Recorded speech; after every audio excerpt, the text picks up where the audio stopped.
Hi Pisces, welcome to your July forecast where I'm going to use tarot astrology to dive into the energy and see how the month is going to unfold for you. This isn't going to resonate with every single Pisces out there, and if it doesn't, please go and check your other placements for messages there. And as always, take what resonates and leave the rest. The only way to book a personal reading with me, guys, is through Instagram. My Instagram is verified. It's the_witchcrafter with a wee blue tick.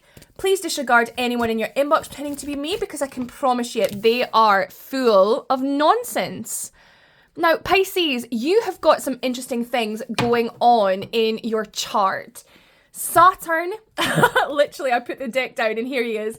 Saturn is fast approaching you, but he has just turned stationary, about to go retrograde in the house just behind you in Aquarius. Now, I definitely feel as though you guys are just about to enter like a rebirth cycle, right? Your chart ruler has just entered Taurus, which is causing a little bit of constriction. There's this feeling of nothing really quite feeling settled.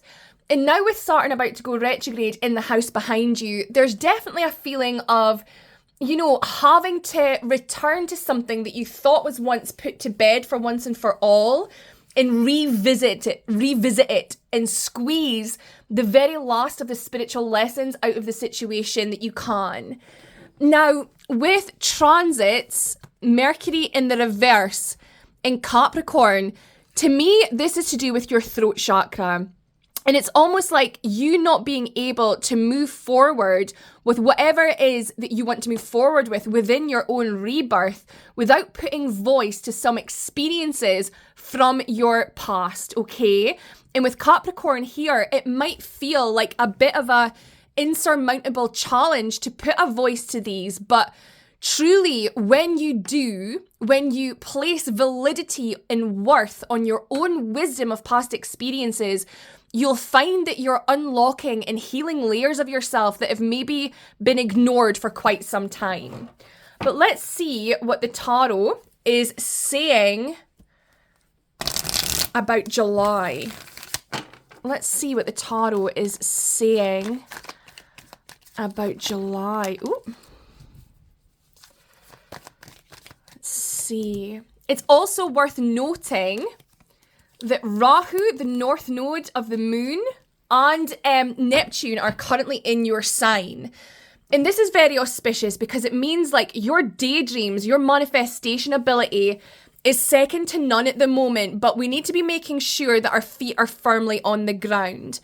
Now, for July, we have got quite literally divine communication coming through that might not feel very fun.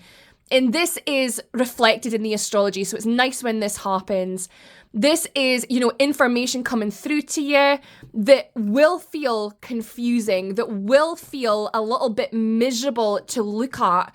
But truly, if you were to ask yourself deep down, that feeling is kind of perpetuating anyway, this feeling of not really feeling fully at home in yourself because there are these other aspects and areas of your life that need to be addressed.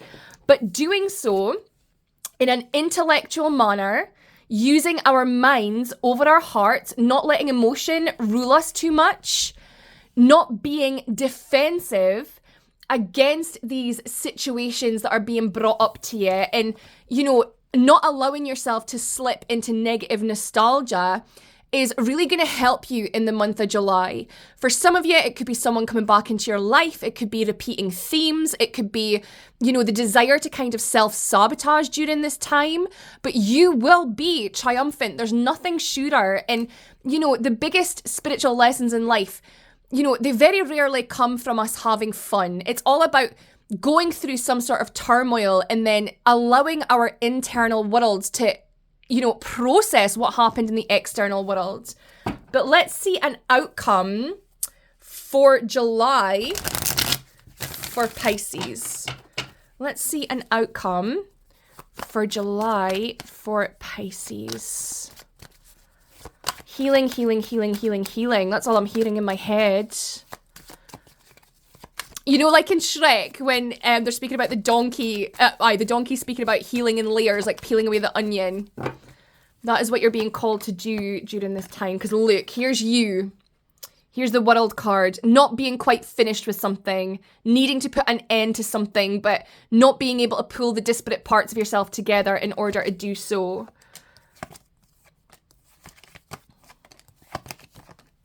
Oh, look at this. Wow. So, I definitely feel as though it's almost like choose your battles, right? Because you've got a lot going on with you. And you need to be your own point of focus during this time, right? So it's like, if other people are going to lock you out in the cold when you are in such an introspective state, like, why would you even fight for them? You know, like, don't allow yourself to be more exhausted and have energy drained for people that wouldn't do the same for you. Because you need to be putting boundaries up. You need to be disciplined with yourself and only allowing people into your life who see you for eye to eye, whose cups are filled with the same things that your cups are filled with, who can communicate. Like, I definitely feel as though with these cards here, it's like, you know, don't try and shout at a brick wall, Pisces. Choose your battles. Like, if someone is not willing to have an open and vulnerable conversation with you, don't even try, right? Because you're fine on your own. And the sad thing is that these conversations would actually be benefiting those of you, the people in your life that are, you know, lacking. You've got it going on and you are where it's at. So put boundaries up and spend time with people who see you for who you are, see you as an equal rather than an adversary, okay? And let's have a look, Pisces. And, you know, maybe that's the healing layer. Maybe it's like, gosh, am I really going to waste energy? This person's coming at me again. You know, like, I'm being triggered again. And it's like, well, you know what? We can put the gun down, you know? And perhaps it's all about negative cycles that we've seen throughout our lives. Choose peace. Choose peace, inner peace. Heal yourself. Your actions shouldn't be towards giving other people peace. It should be a selfish, a pointedly selfish action. Prosperity, because that's when you're going to win. And remember, like, prosperity is a state of mind.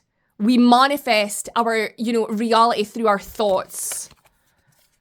And blessings. Look at this. So it might be a contentious month, but what we need to be doing, Pisces, is being selfish, focusing on ourselves, and, you know, not letting anything tear us down, particularly if it's done that enough in the past. So Pisces, that was your reading. I do hope you enjoyed it. I'll be back in a couple of weeks with an energy check-in. But until then, thank you so much for listening. I've been the Witchcrafter.